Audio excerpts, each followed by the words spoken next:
You're nothing to us. You're just mom's husband. If your stepchildren looked you in the eye and said, "You're nothing to us.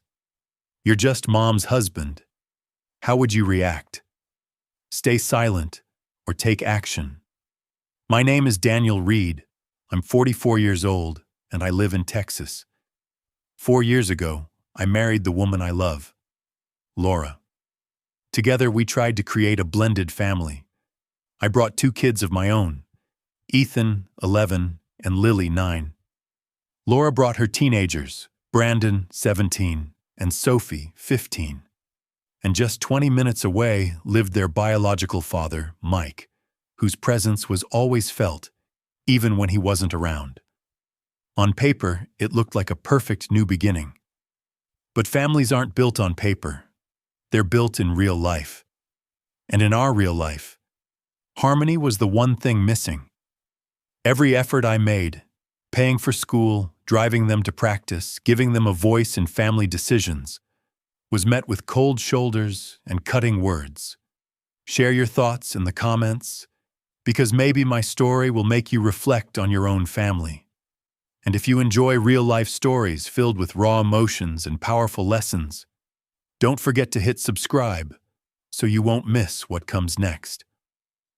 At first, I believed in one simple principle: kindness and consistency will win them over. I thought that if I just showed up every day, loved them like my own, and never gave up, eventually they'd see me as more than just mom's husband. So I poured myself into this family. I drove Brandon to basketball practice 3 nights a week, and when his team needed new uniforms, I quietly covered the cost. I helped Sophie with her science fair project, staying up past midnight to finish her presentation boards. When the school year started, I paid for everyone's supplies: new backpacks, laptops, even the extra fees for clubs and sports. It wasn't just money or chores. I wanted them to feel included. Whenever we planned vacations or even just weekend activities, I'd gather everyone around the table. What do you guys think? Where should we go? What rules should we set for movie night? I gave Brandon and Sophie a voice in the family because I thought respect grows from being heard. But little by little, I noticed the cracks. Brandon rolled his eyes whenever I asked him to take out the trash. Sophie would ignore me completely if I asked her to pick up after herself, only moving when Laura repeated the exact same request. These were small moments, but they carried a heavy truth. No matter how much I gave, in their eyes, I still wasn't dad. It started small, almost easy to dismiss. One evening, I asked Brandon to take out the trash. He didn't argue. He just smirked, leaned back in his chair, and said, "Why? Mom didn't tell me to." Another day, I asked Sophie to pick up the clothes she left scattered in the living room. She stared at me, expression blank, and replied, "I'll wait for Mom to say it." I told myself they were just adjusting. Teenagers push boundaries, right? But it kept happening. One night, after I'd spent an hour cooking dinner for the whole family, Brandon sat down, looked at his plate, and then turned, not to me, but to Laura. With a smirk, he asked, "It's safe to eat, right?" Everyone laughed nervously, but for me it felt like a knife. It wasn't about the food, it was about respect, or the lack of it. And then came the moment that broke Ethan's heart.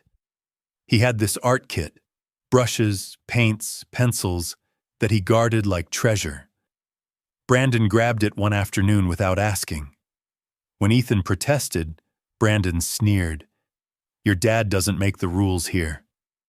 Only real parents do. Ethan came to me in tears.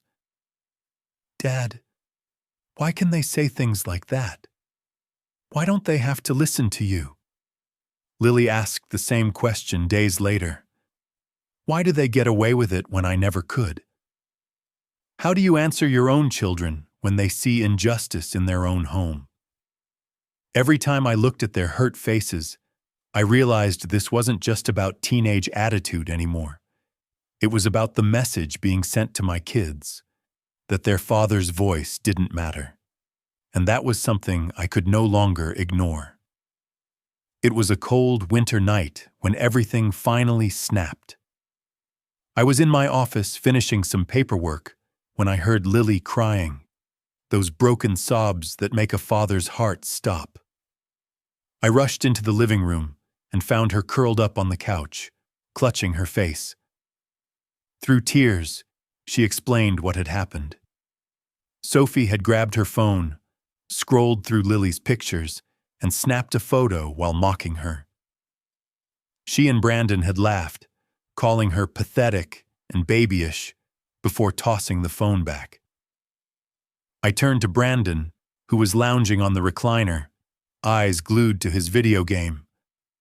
"Brandon, we need to talk about this. You humiliated your sister?" He didn't even pause the game. He just muttered, "She's not my sister. And you're not my dad. I don't owe you anything." The room went silent. The words hung in the air like poison. Ethan, standing in the doorway, looked at me with wide, confused eyes. Then he asked a question I'll never forget. "Dad, why do we even live here if they don't respect us?" That cut deeper than anything Brandon had ever said. Because Ethan wasn't just asking about them. He was questioning me. He was wondering why his father let him live in a home where he was treated like a second-class citizen. And in that moment, I knew the truth. By tolerating this disrespect, I wasn't just failing myself. I was failing Ethan and Lily. My patience, my endless attempts at kindness, had only taught Brandon and Sophie one thing: that they could treat me like nothing and get away with it. That night, I realized something had to change. Not tomorrow, not someday, but now. That night, after everyone had gone to bed, I sat alone in my office with nothing but the glow of my laptop screen. My heart wasn't racing with anger anymore. It was steady, almost cold. For the first time in months, my mind was clear. I opened a notepad and began making a list. Mortgage, utilities, car insurance, Netflix, cell phones, internet, cable, every single thing that kept this household running.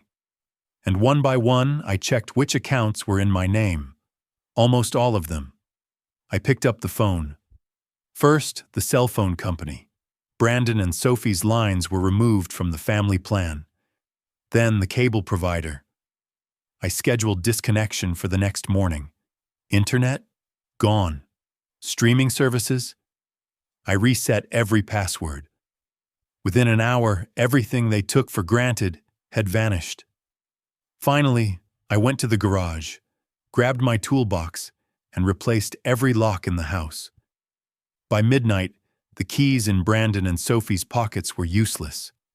When Laura noticed what I was doing, her face went pale. "Daniel, you can't be serious." I didn't look up. "I've never been more serious. They said I'm not their parent. Fine. Then I'm not responsible for them either. Respect has consequences." Her voice cracked. "They're just kids." I turned to her, my voice calm but firm. "No, Ethan and Lily are kids, and they've learned respect. Brandon is 17, Sophie is 15. Old enough to drive, old enough to know right from wrong. If they want to treat me like I don't exist, then as far as their privileges go, I don't exist." In that moment, I wasn't just setting rules. I was drawing a line in the sand. And for the first time, I felt the weight of authority in my own home.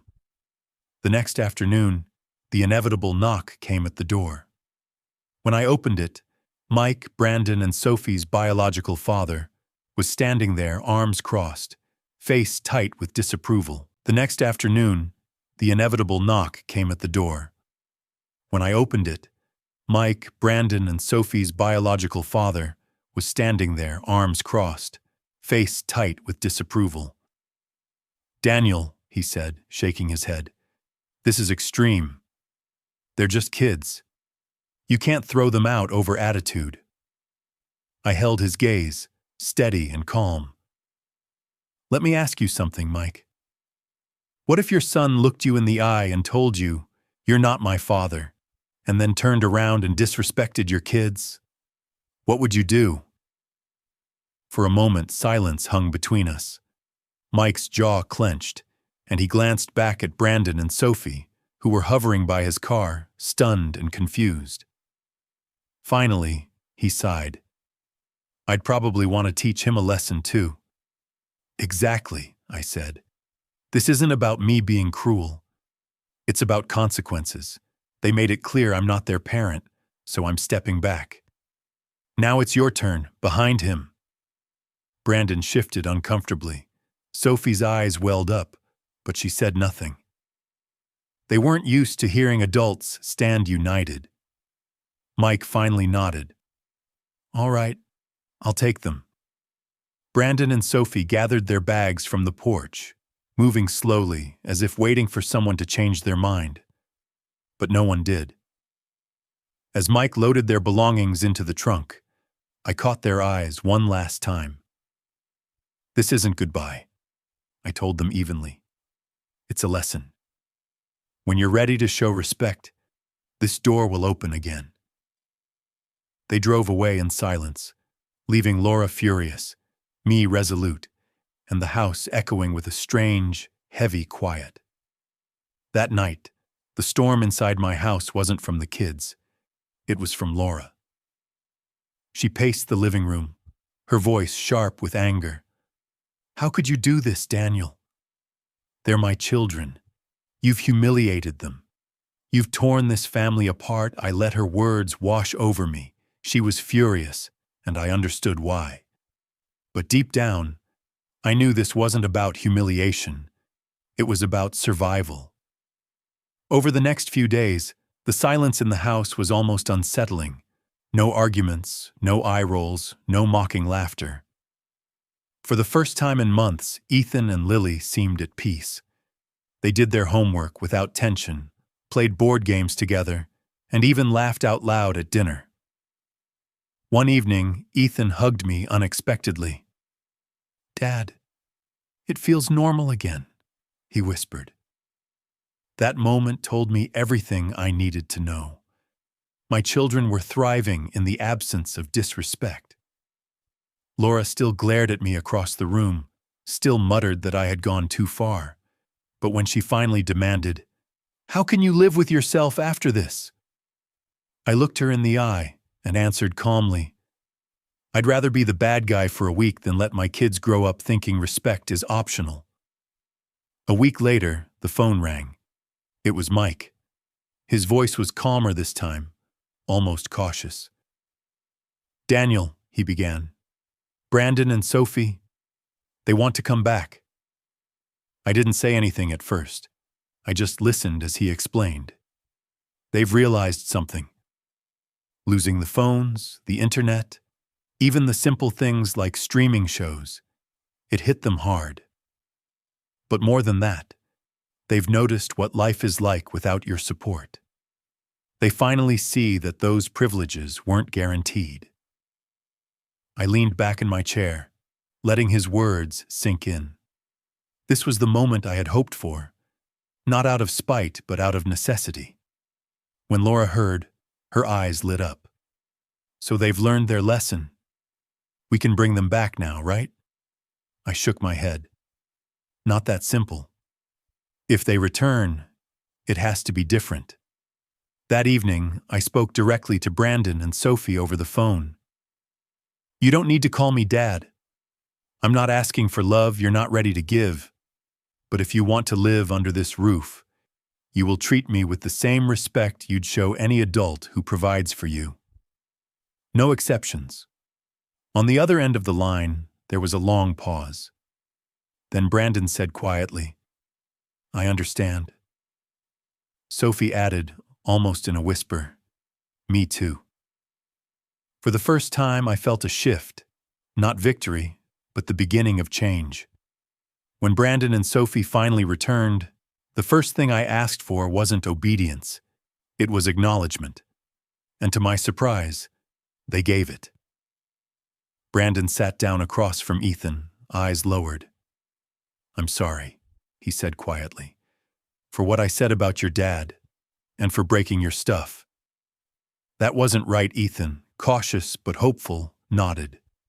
"It wasn't a perfect fix, but it was a start." Sophie's voice trembled when she spoke to me. "I didn't realize how much you did for us until it was gone. I'm sorry for being disrespectful." From then on, the changes came in small steps, almost unnoticeable at first. Sophie began saying thank you when I drove her to practice. Brandon asked me for help with his math homework, something he had never done before. They weren't grand gestures, but they were cracks in the wall that had stood between us for years. 6 months later, those cracks widened. Brandon came to me and Laura together, holding out a flyer for a concert. Normally, he would have gone straight to Laura, dismissing me entirely. But this time he said, "I want to go, but I need both of you to be okay with it." Laura smiled. I raised concerns about the venue and the crowd. And for the first time, Brandon didn't roll his eyes. He listened, nodded, and even suggested a compromise, going with a group of friends whose parents we knew. That moment, small as it was, told me everything. We hadn't just returned to normal. We had built something new. A family where respect was no longer negotiable but mutual. Looking back, I've learned that love isn't just about giving endlessly. It's about setting boundaries that protect everyone in the family. Kindness without limits isn't love. It's surrender. I also realized something important. As a stepfather, I'll never replace Brandon and Sophie's biological dad, and I don't need to. What I do need is respect, because respect is the foundation of every household, no matter whose blood runs in your veins. Surprisingly, my marriage with Laura grew stronger through this storm. She saw that I wasn't a doormat, that I wouldn't let disrespect poison our home. Instead, I stood firm, not out of ego, but out of love for the family we were building. For Ethan and Lily, the lesson was even clearer. They now know their father will always stand up for them, that in this house fairness matters, and no one's voice gets dismissed. Even my relationship with Mike shifted. For the first time, we found common ground, not as rivals, but as fathers. We both understood that raising kids isn't about being liked all the time. It's about teaching them the values that shape their future. So here I am, telling you this story. Maybe you'll agree with what I did. Maybe you won't. But I'll leave you with one question. Was I too harsh for changing the locks? Or was it the only way to teach them respect?